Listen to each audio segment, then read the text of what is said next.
O Brasil é um Estado laico, não tem religião oficial e oferece liberdade para todas as crenças.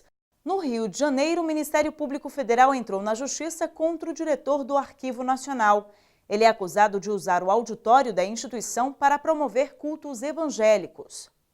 O Estado é laico. A frase é usada sempre para defender a imparcialidade religiosa dos governos e das instituições públicas no Brasil. Dizer que o Estado é laico é afirmar que o país respeita todas as crenças e respeita também quem não tem crenças. Mas será que utilizar prédios públicos para cultos religiosos fere esse princípio de imparcialidade? Pelas ruas, a opinião é quase sempre a mesma. Qualquer órgão federal, ou estadual, ou municipal, tem que ser livre dentro dos seus, o que consta dentro da Constituição. O espaço é público, patrimônio cultural daqui do Rio de Janeiro.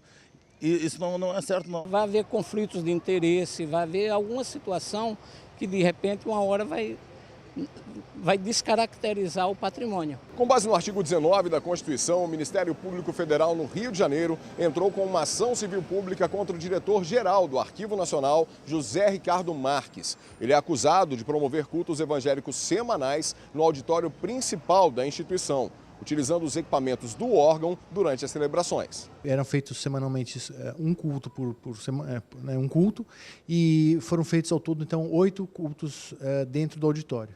Esse fato viola o princípio do Estado laico, que está no artigo 19 da Constituição brasileira, que determina que o Estado brasileiro não pode nem favorecer, nem atuar nem para favorecer, nem para prejudicar nenhuma religião. Esse princípio é um princípio importante porque o Estado laico é uma das bases da nossa República. A Constituição Federal assegura ao povo brasileiro o livre exercício de cultos religiosos e a liberdade de crença, mas diz também que é vedado à União, aos estados, ao Distrito Federal e aos municípios estabelecer cultos religiosos ou igrejas, subvencioná-los, embaraçar-lhes o funcionamento ou manter com eles ou seus representantes relações de dependência ou aliança, ressalvada na forma da lei a colaboração de interesse público. No caso do Arquivo Nacional, o diretor chegou a utilizar, além do auditório, os serviços de um funcionário durante as celebrações. Segundo o MPF, isso agrava ainda mais o fato, já que houve custos aos cofres públicos. Antes desse atual diretor,